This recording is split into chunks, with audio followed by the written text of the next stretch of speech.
pagdating dito sa Jensen ay mainit pa rin yung pagsalubong sa kanya.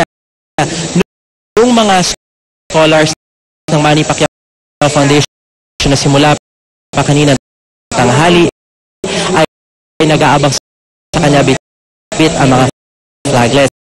Ito namang si Jake, hindi nila nilapian na isama yung kalang mga anak na si Jimwell, Michael, si Elizabeth at si Princess dahil meron para silang pasok sa eskwelahan. Gayunman ay may inihanda raw ng mga sulat at birthday cards yung mga bata para sa kanilang lola na nagdiriwang ng kanyang kaarawan ngayon.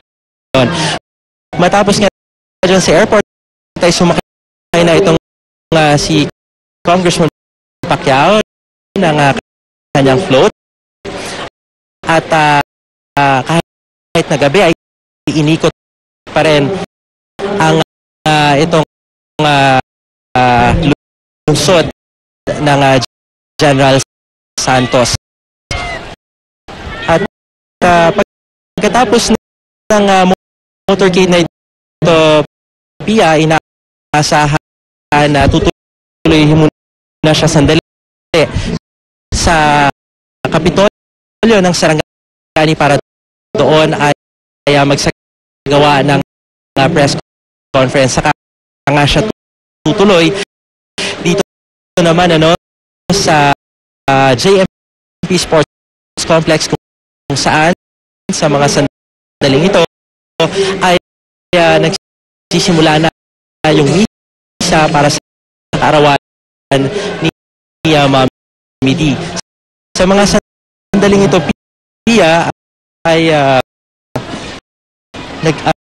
nasa kalagitnaan na yung misa at si Mommy D ay nakasuot na nung kanyang kulay asul na gown. Siya ay nakaupo sa gawing unahan itong sports complex, at pagkatapos nitong misa na to, inaasahan Pia na magkakaroon din ng blessing nitong bagong tayong JMP Sports Complex.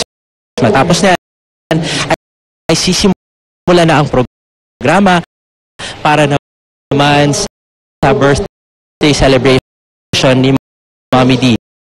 Itong JMP Sports Complex, Pia, syempre nakikita nyo sa ngayon, na dekorasyon na kanina pa yan inihanda yung mga bulaklak, yung mga kalalili, yung mga stargazer, at yung roses dyan sa gitna na yan. Pagkatapos ng misa ay dyan din magsasayaw mamaya itong si Mommy D na inihanda yung kanyang Argentine tango.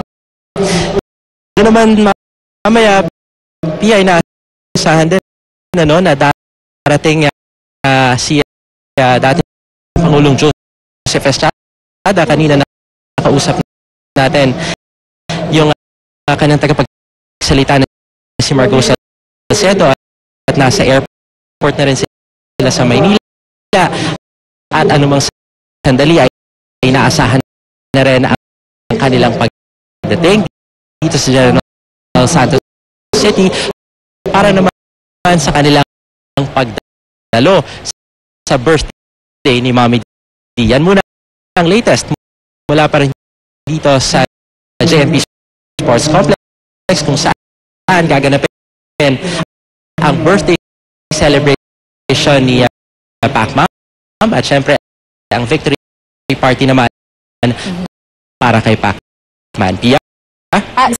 Steve, tanongin ko lang, nakita na ba si Mommy D at si Pacman?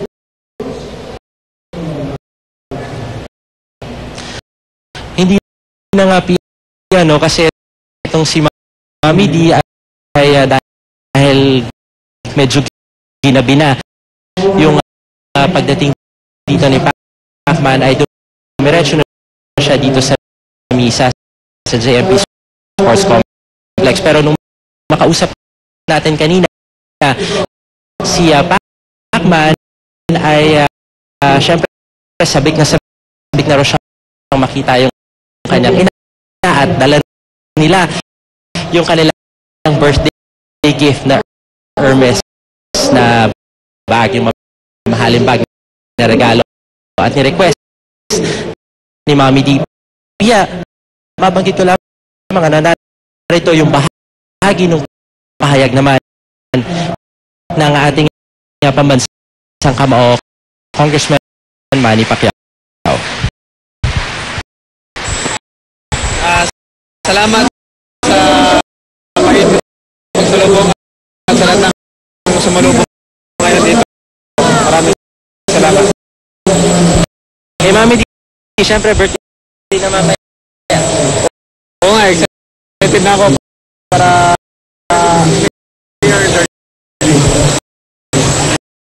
celebrate ang birthday niya.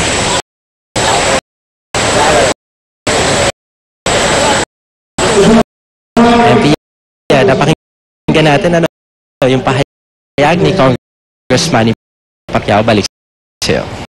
Steve, isa na lang, no, nabanggit mo rin na si dating Pangulong Erap, inaasahang darating mga oras ngayong gabi. Bukod kay dating Pangulong Erap, meron pa bang ibang mga VIP na inaasahang darating sa birthday ni Pac Mom?